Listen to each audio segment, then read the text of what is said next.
1. Which principle of adult learning is most relevant when designing a Montana Notary training program that emphasizes real-world notarization scenarios? A. Repetition and drill-based memorization. B. Scenario-based, experiential learning. C. Rote recall of statutory definitions. D. Passive lecture-only approach. 2. A notary mentor is developing a curriculum for new Montana notaries. Which step should come first to align with effective curriculum design? A. Select engaging case studies. B. Define measurable learning objectives. C. Schedule live workshops. D. Purchase multimedia training materials. 3. When evaluating a Montana notary's competency, which method best assesses performance under real conditions? A. True-false quizzes on statutes. B. Simulation of notarizations with feedback. C. Multiple-choice exams only. D. Peer discussions about best practices. 4. Which communication technique is most effective when explaining Montana Notary Journal requirements to adult learners with different learning preferences? A. Delivering a single long lecture. B. Using visual aids, examples, and interactive discussion. C. Assigning statute reading only. D. Providing printed handouts without context. 5. Under Montana law, which of the following is required when performing a remote online notarization, RON? A. Presence of 2 physical witnesses. B. Identity verification through approved technology. C. Only verbal acknowledgement by the signer. D. Physical stamp impression in the journal. 6. Which of the following best aligns with formative assessment in a Montana notary training program? A. Conducting a final exam at the end of training. B. Monitoring learner progress with quizzes after each module. C. Performing a one-time oral evaluation. D. Using only state-issued certification results. 7. When mentoring a newly commissioned Montana notary, what approach supports self-directed learning? A. Assign all tasks without feedback. B. Encourage independent review of MCA Title I, Chapter 5 with guided discussion. C. Provide only a list of penalties for mistakes. D. Expect the mentee to shadow silently. 8. Which regulatory requirement must a Montana notary always comply with? A. Notarizing documents without verifying identity. B. Maintaining an official journal of notarial acts. C. Refusing all out-of-state acknowledgments. E. Retaining all notarized documents personally. 9. In adult learning, intrinsic motivation is key. Which curriculum feature would best foster intrinsic motivation in Montana notary trainees? A. Strictly timed lectures with no interaction. B. Realistic problem-solving exercises about notarization dilemmas. C. Randomized, unrelated trivia questions. D. Mandatory silent reading sessions. 10. What is the maximum term of a Montana notary public commission? A. 2 years. B. 4 years. C. 6 years. D. Lifetime appointment. 11. When providing feedback to a notary trainee who made an error in identifying a signer, the mentor should A. Criticize publicly to set an example. B. Offer constructive, private feedback with correction strategies. C. Ignore the mistake to maintain morale. D. Revoke the trainee's practice opportunity immediately.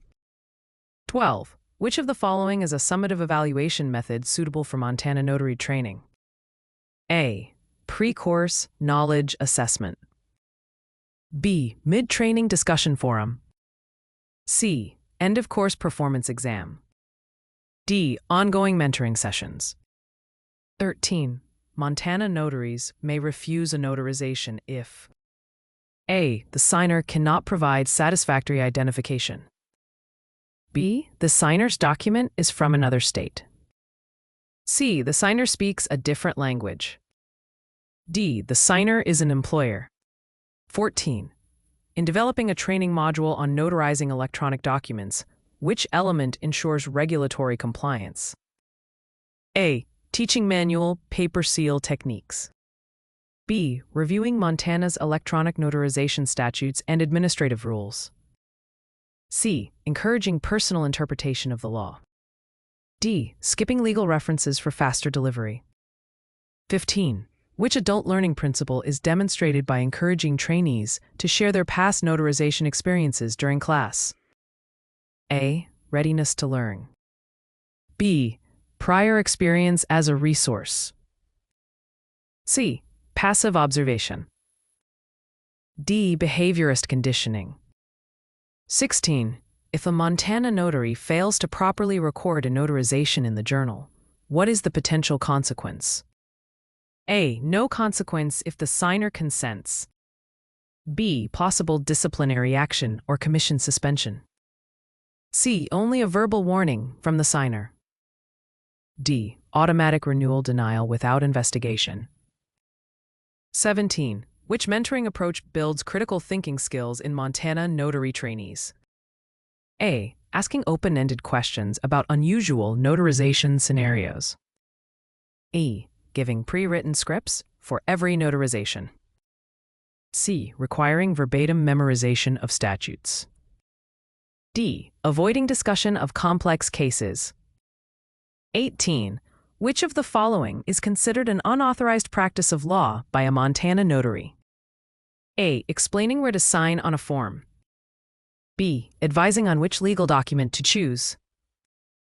C. Identifying the type of notarization requested. D. Checking identification credentials. 19. Which evaluation tool provides the most comprehensive evidence of a notary's readiness to perform duties? A. Oral interview only. B. Written exam only. C. Combination of performance-based assessment and written test. D. Peer survey feedback. 20. Montana notaries must notify the Secretary of State within how many days of a name or address change? A. 15 days. B. 30 days. C. 45 days. D. 60 days. 21. To improve knowledge retention, a Montana notary training program should: A. Deliver all content in one long session. Include spaced repetition and practice exercises. C. Avoid repetition to maintain interest. D. Focus only on theoretical concepts. 22. Which best describes an ethical responsibility of a Montana notary? A. Prioritizing client requests over state law. B. Maintaining impartiality and avoiding conflicts of interest. C. Notarizing documents for family regardless of conflict. D. Charging unlisted additional fees for after-hours service. 23. In a training evaluation framework, Kirkpatrick's Level 3 measures: A. Learner's initial satisfaction. B. Knowledge acquisition. C. Behavioral change on the job. D. Return on investment. 24. When a Montana notary uses a digital certificate for electronic notarization, they must ensure: A. It is self-created. B. It is issued by a state-approved certification authority. C. It is password-free for convenience. D. It is shared with the signer. 25. Which communication strategy best supports diverse learners in notary education? A. Delivering content exclusively via text. B. Offering multimodal instruction including audio, visual, and hands-on practice. C. Removing group interaction activities. Using only legal jargon to appear professional. 26. Which action is required before performing a notarization for a signer who is visually impaired? A. Refusing the notarization. B. Ensuring the signer can communicate intent clearly, possibly with assistance. C. Asking a family member to sign on their behalf.